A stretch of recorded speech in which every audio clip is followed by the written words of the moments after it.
이 세상에서의 삶의 시작이야 어찌됐든 세상에서 사는 우리의 삶은 행복하기를 원하는 것이 인지상정입니다. 그리고 인생의 마지막을 행복하게 마무리 지을 수 있기를 누구나 원하십니다. 여러분들은 현재 행복한 삶을 살고 있으십니까? 우리 사람의 행복을 갉아먹는 것들 중에 하나는 바로 이 염려, 걱정입니다. 한국보건사회연구원은 한국인의 70.8%가 걱정에 빠져 있다는 결과를 발표한 적이 있었습니다. 건강에 대한 염려를 많이 하시죠. 그래서 건강과 관련된 물품이 많이 팔리고 운동과 관련된 그런 이 행동들을 많이 합니다. 정치와 사회에 대해서 염려하고 나라와 국가에 대해서 염려하는 분들도 있으십니다. 또한 무엇보다도 자녀에 대해서 염려를 하시고 이 코로나 시대에 병에 걸리지 않기를 누구나 염려하죠. 그 중에서도 가장 큰 염려는 재물에 대한 염려가 아닐까 생각합니다. 이 재물에 대한 염려는 우리의 행복을 빼앗아 가버립니다. 그런데 행복을 원하면서도 사람들은 재물에 대한 염려를 멈추려고 하지 않습니다. 이 재물에 대한 염려가 행복을 빼앗아 가는데 행복을 원하지만 재물에 대한 염려는 늘 계속됩니다. 재물이 없는 사람은 없어서 염려하고 많은 사람은 많아서 염려합니다. 어떻게 하면 잘 보관할까? 재물로 인해서 염려로 말미암아 하룻밤 사이에 만리장성을 쌓기도 하고 무너뜨리기도 합니다. 예수님께서 제자들에게 재물에 대한 염려와 신앙에 대해서 교훈하시는 말씀이 오늘 본문의 내용입니다. 22절의 말씀 보시면 또 제자들에게 이르시되 그러므로 내가 너희에게 이르노니 너희 목숨을 위하여 무엇을 먹을까 몸을 위하여 무엇을 입을까 염려하지 말라. 무엇을 먹을까 무엇을 입을까 염려하지 말라. 재물로 인해 어찌하여 염려하느냐라는 말씀입니다. 이 말씀은 예수님을 믿는 사람은 먹을 것이나 입을 것을 위해서 일할 필요가 없다는 말씀이 아닙니다. 가만히 있으면 하나님께서 다 알아서 공급해 주시겠다라는 그런 뜻도 더더욱 아닙니다.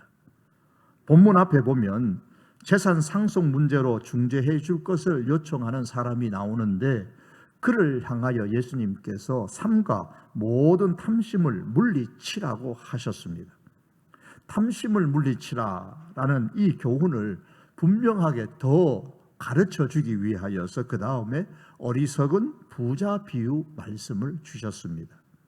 그러므로 문맥의 흐름을 보면 탐심과 재물에 대한 염려는 마치 바늘과 실과 같은 관계입니다. 탐심을 품으면 자연히 따라오는 것이 바로 재물에 대한 염려입니다. 그러므로 예수님께서 22절에서 재물에 대해서 염려하지 말라고 하신 것은 곧 탐심을 물리치라는 뜻이기도 합니다. 왜 염려하지 말아야 합니까? 왜 탐심을 물리쳐야만 할까요? 오늘 본문 가운데서 그 몇 가지 이유를 주님의 말씀을 통해서 함께 생각하기를 원합니다. 그 첫 번째가 물질에 대한 염려, 탐심에 빠지게 되면 사람의 생명을 경시하게 되기 때문입니다. 재물 때문에 사랑으로 맺어져야 할 가족관계가 불미스러운 싸움으로 끝나는 경우가 있습니다. 오늘 본문 앞에 나오는 예수님께 상속 재산 문제로 요청하는 사람이 또한 그러했습니다. 상속을 노리고 부모를 살해하는 일이나 보험금을 노리고 아내를 살해하는 거나 혹은 남편을 살해하는 그런 신뢰들을 우리는 뉴스를 통해서 여러 차례 보고 했었습니다. 오래전의 일입니다. 설날에 저 파주에서 한 사람이 엽총을 가지고 자기 셋째 동생의 부인과 딸과 그리고 둘째 동생의 막내딸을 쏘아서 그 자리에서 즉사시키고 둘째 동생의 큰딸과 며느리와 친척 한 명에게는 중상을 입혔습니다. 그것도 성이 차지 않아서 둘째 동생의 집으로 죽이러 갔다가 미리 연락을 받아 도망을 가고 아무도 없게 되니까 그 집에 불을 질러가지고 다 태워버리고 자신은 도망가다가 자기 얼굴에 총을 쏘아서 스스로 목숨을 끊은 아주 참담한 사건이 발생한 적이 있었습니다. 그 명절 설날에 형제들이 함께 모여서 오손도손 즐겁게 보내야 될 날에 이런 끔찍한 일이 일어났습니다. 왜 그랬는가 경찰에서 나중에 조사해 보니까 결국 돈 때문이었습니다. 유산으로 물려받은 땅값이 폭등을 하면서 형제들의 재산 싸움이 끝내 이런 화를 불러일으켰던 것이었습니다. 22절 하반절에 염려하지 말라고 하신 예수님께서는 이어서 23절에 보면 목숨이 음식보다 중하고 몸이 의복보다 중하니라고 하셨습니다. 15절 말씀에서는 탐심을 물리치라고 하시면서 사람의 생명이 그 소유에 넉넉한 데 있지 아니하니라고 했습니다. 이 말씀은 모두 다 사람 또 그 사람의 생명은 재물이나 재산보다 더 중요하다라는 뜻입니다. 그러나 탐심이라는 것은 이 순서를 바꾸어 버립니다. 그래서 재물을 얻기 위하여서 사람의 생명을 가볍게 여기게 만들고 사람의 가치를 재물의 유무에 따라서 판단하게 만듭니다. 재물보다 중요한 것이 사람이요, 재물보다 중요한 것이 부모, 형제요, 가족입니다. 어느 가난한 가장이 어렵게 살림을 꾸려가고 있었습니다. 그에게 아들 둘과 딸이 하나 있었는데 이 가장은 늘 경제적인 어려움 때문에 고민이 이만저만이 아니었습니다. 어느 날 한 아이가 신발이 다 닳았다고 새 신발을 사달라고 졸랐습니다. 또 아내는 아이들이 워낙 별스러워서 옷이 빨리 더러워지니 세탁기를 하나 사야 되겠다고 말했습니다. 가난한 가장은 그 돈을, 한정된 돈을 가지고 어떻게 하나 고민을 하다가 세탁기를 먼저 장만하기로 하고 신문 광고를 뒤져서 중고품 세탁기를 내놓은 집을 찾아갔습니다. 우리나라에서는 쉽게 찾아볼 수 있는 풍경이지만 저도 외국에 있을 때는 그렇게 직접 찾아가서 자전거를 사기도 하고 또 중고 책상을 사기도 한 적이 있었습니다. 중고품을 내놓은 집은 아주 크고 훌륭한 저택이었습니다.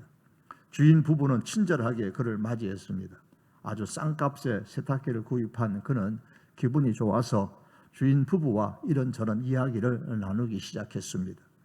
그러다가 무심코 가정 이야기를 꺼내고 그러다 보니 자녀 이야기도 함께 하게 됐습니다. 우리 아이 두 녀석은 저를 잘 도와주고 일을 합니다. 그런데 일을 하다 보니까 신발이 빨리 닳아서 새 신발을 사달라고 난리인데 신발을 살 돈이 그렇게 만만치 않습니다. 그리고 신발이 왜 그렇게 빨리 닳는지 모르겠습니다. 그래도 새 신발을 사주기는 사줘야 할 텐데 걱정입니다 라는 말이 그냥 서슴없이 나왔습니다. 이야기가 끝나자 웬일인지 그 저택의 부인 얼굴이 이상해지더니 방 안으로 급히 뛰어 들어가는 것이었습니다. 언뜻 보니 눈물을 흘리고 있는 것 같았습니다. 당황했던 이 가난한 가장이 미안하다고 그 주인집 남자에게 사과를 하게 되니까 주인이 이렇게 대답을 합니다. 아닙니다. 그건 당신 잘못이 아닙니다. 당신은 아이들 신발 때문에 염려하고 계시죠. 우리에게는 어린 딸이 하나 있는데 그 아이는 태어난 후 아직 한 번도 걸음을 옮긴 적이 없습니다. 만약에 우리 아이가 신발을 신고 걸어 다녀서 한 클레만이라도 달가 못 신게 된다면 이보다 더 큰 행복은 없을 것입니다. 그래서 아내가 눈물을 흘리는 것이니 이해해 주시기 바랍니다. 그랬습니다. 세탁기를 사가지고 집으로 돌아오면서 이 가난한 가장은 비록 가난하지만 가족들이 건강하기에 참 다행이라고 생각을 했습니다. 그리고 자신이 얼마나 행복한 고민을 하고 있는지 깨달았습니다. 그는 집에 들어와서 아이들의 그 떨어진 신발을 보았습니다.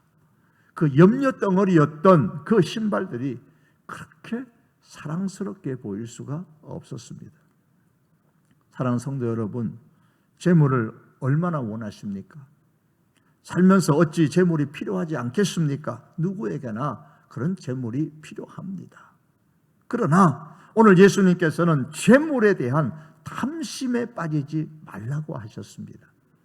재물에 대한 탐심에 빠지게 되면 염려가 하루도 끊어질 날이 없고 재물에 대한 탐심에 빠지게 되면 사랑해야 할 그 사람을 잃어버리게 됩니다. 그리고 마침내 자신의 영혼마저도 잃어버리게 됩니다. 왜냐하면 재물이 궁극적으로 원하는 것은 우리 사람의 영혼이기 때문입니다. 우리는 정말 사람은 누구나 이 재물을 원하지만 재물은 우리의 영혼을 원하기 때문에 이 재물에 우리가 빠져버리게 되면, 탐심으로 빠지게 되면 우리의 영혼이 무너지게 됩니다. 영혼을 팔게 되는 것이죠. 사랑하는 성도 여러분, 재물보다 사람을 중요하게 여기십시다. 재물보다 부모, 형제, 가족을 더 중요하게 여길 수 있기를 바랍니다. 더 나아가 재물보다 우리의 영혼을 더 중요하게 여길 수 있기를 바랍니다. 두 번째로 사람이 탐심에 빠지지 말아야 될, 재물에 대해 염려하지 말아야 하는 또 하나의 이유는 우리의 삶에 무엇이 필요한지를 하나님께서 다 아시기 때문입니다. 29절과 30절입니다. 너희는 무엇을 먹을까 무엇을 마실까 하여 구하지 말며 근심하지도 말라.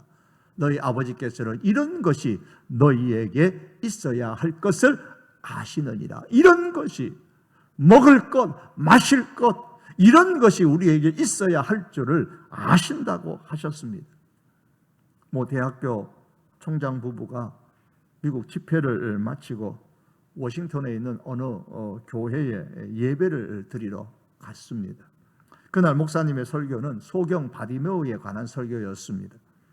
목사님은 설교를 하시면서 성도들에게 한 가지 제안을 했습니다. 누구에게나 간절한 기도 제목이 있습니다. 우리도 바디메오처럼 다윗의 자손 예수여 우리를 불쌍히 여기소서 하고 지금 단 몇 초 동안 기도를 드립시다. 그렇게 제안을 하니까 그 순간에 이 총장 부부가 머리를 숙여서 짧게 기도를 드렸습니다. 아내가 남편에게 물었습니다. 여보, 당신 무슨 기도했어요? 하나님, 우리 학교에 50억 원을 주소서라고 기도했지. 우리. 그 당시에 그 학교는 돈 2천만 원이 없어서 학교에 급수가 끊어질 지경이고 교수들의 월급을 제대로 지급하지 못하는 상황이었습니다.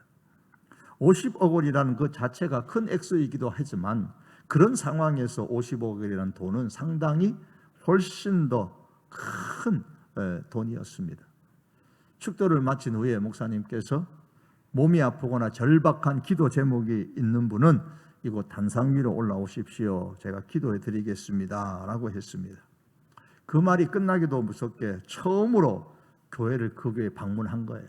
처음으로 교회를 방문해서 예배를 드렸는데 그 남편 총장이 제일 먼저 앞에 뛰어가서 목사님 앞에 무릎을 꿇고 앉았습니다.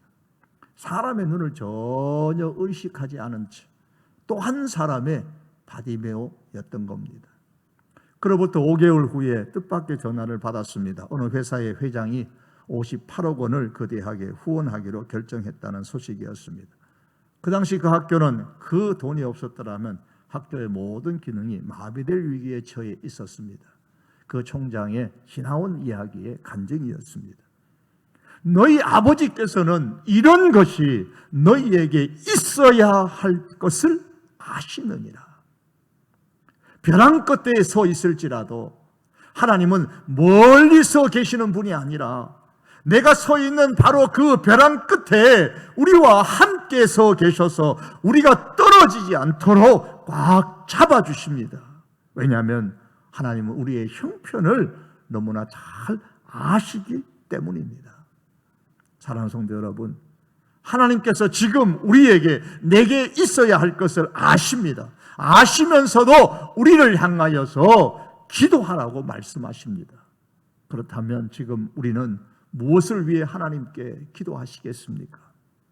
하나님께서 너의 필요를 아니 너의 필요를 내게 구하라고 말씀하시는데 무엇을 하나님 앞에 구하시겠습니까?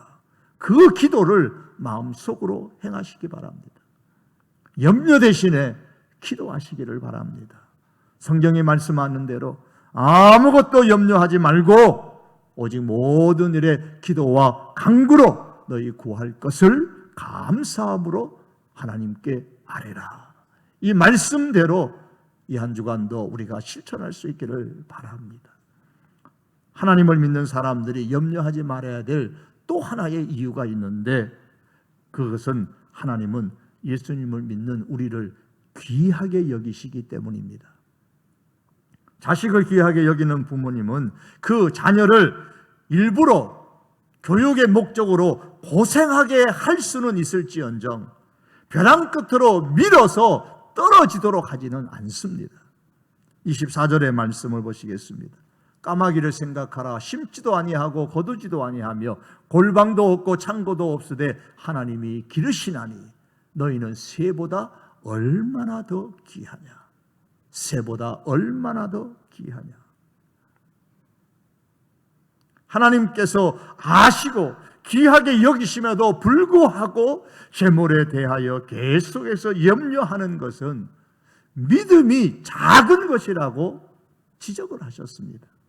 27절에 보면 오늘 읽다가 내일 아궁이에 던져지는 들불도 하나님이 이렇게 입히시거든, 이렇게 귀하게 여기시거든, 하물며 너희일까 보냐, 하물며 너희를 귀하게 여기지 않겠느냐, 믿음이 작은 자들아 그랬습니다.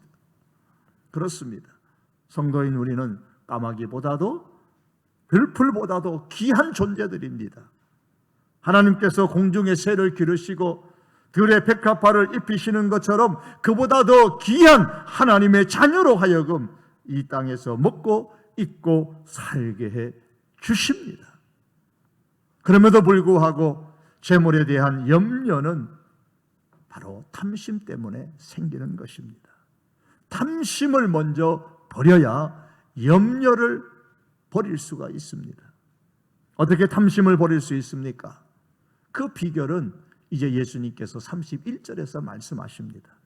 다만 너희는 그의 나라를 구하라. 그리하면 이런 것을 너희에게 더하시리라. 하나님 나라를 구하는 삶이 곧 탐심을 물리치는 비결이요, 재물에 대한 염려에서 벗어나는 길입니다. 재물에 대한 염려는 탐심으로부터 오는 것이고, 재물에 대한 염려를 벗는 것은 하나님 나라를 구하는 것입니다. 하나님 나라를 구하라라는 그 말씀의 의미는 성경을 보면 여러 가지로 그 문맥에 따라서 우리가 설명할 수 있습니다. 세계를 나가서 또 선교하고 이런 것도 하나님의 나라를 구하는 것이지고, 전도하는 것도 하나님의 나라를 구하는 것이지만, 오늘 본문 가운데서 하나님의 나라를 구하라고 말씀하신 그 의미가 무엇인가? 그것은 오늘 문맥에 따라서 재산 상속 문제로 찾아온 그 사람에게 주신 예수님의 교훈과 비유를 통해서 우리가 생각해 봐야 합니다. 전체 문맥을 연결하면 하나님의 나라를 구하지 아니하고 땅에 속한 재물에 대한 탐심으로 가득한 사람에 대하여서 20절에 보면 하나님께서 어리석은 자여라고 하셨습니다. 그 사람에게는 염려가 떠나지 않습니다. 왜 어리석은 사람이라고 하셨을까요? 몇 가지 이유가 그게 나옵니다. 그 먼저가 17절과 18절입니다. 재물보다 영혼이 소중함에도 불구하고 재물을 어떻게 사용할 것인가에 대해서는 염려할 줄 알면서 자기 영혼에 대해서는 전혀 생각하지 않기에, 걱정하지 않기에 어리석은 사람입니다. 또한 19절의 말씀처럼 자기 수중에 있는 그 재물은 자기 마음대로 나는 쓸 수 있다고 믿고 있기 때문에 어리석은 사람입니다. 20절의 말씀에서는 하나님이 자기 영혼을 주관하신다는 사실을 믿지 않기 때문에 어리석은 사람입니다. 그리고 21절에 자기를 위하여 재물을 쌓아둘 줄은 알면서도 하나님을 위해서는 재물을 쌓아둘 줄 몰랐기에 어리석은 사람입니다. 이로 볼 때에 재물과 관련하여 하나님 나라를 구하라라는 말씀은 이런 뜻입니다. 재물보다 영혼을 소중히 여기는 것이 하나님 나라를 구하는 것입니다. 하나님이 내 영혼을 주관한다는 이 사실을 믿는 것이 하나님의 나라를 구하는 것입니다. 내 수중에 있는 재물이라 할지라도 이 재물의 주인은 내가 아니라 하나님이라는 사실을 믿고 실천하는 것이 하나님의 나라를 구하는 것입니다.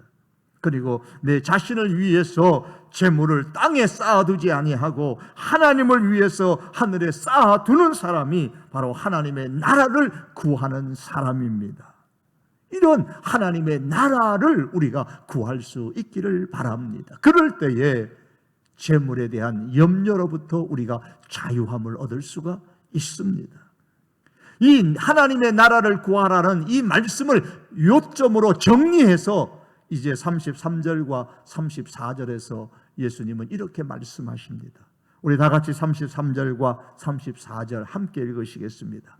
너희 소유를 팔아 구제하여 낡아지지 아니하는 배낭을 만들라. 곧 하늘에 둔 바 다함이 없는 보물이니 거기는 도둑도 가까이 하는 일이 없고 좀도 먹는 일이 없느니라. 너희 보물이 있는 곳에는 너희 마음도 있으리라. 배낭을 만들라고 했습니다. 재물과 관련되어져서 하나님 나라를 구하는 것은 종합적으로 보면 배낭을 만드는 거예요. 무슨 배낭이요? 낡아지지 아니하는 배낭을 만들라 그랬습니다. 이 배낭은 하늘에 두는 배낭, 하늘에 쌓아두는 보물이라고 했습니다. 예수님은 본문에서 하나님 나라의 그 보물에 투자하라고 강력하게 추천하고 있습니다. 많은 사람들이 재물을 가지고 때로는 은행에, 때로는 부동산에, 때로는 그 주식에, 그 시세의 시대의 흐름에 따라서 재물들을 투자합니다. 그런데 우리 주님께서는 그것 말고 하나님의 나라의 배낭을 만들어서 거기에 투자하라고 말씀합니다. 그것은 33절에 보면 구제하는 것이다 그랬어요. 이 땅에서 구제하는 것이 하나님의 나라의 배낭을 만들어 거기에 투자하는 것이라고 했습니다. 물질주의 사상에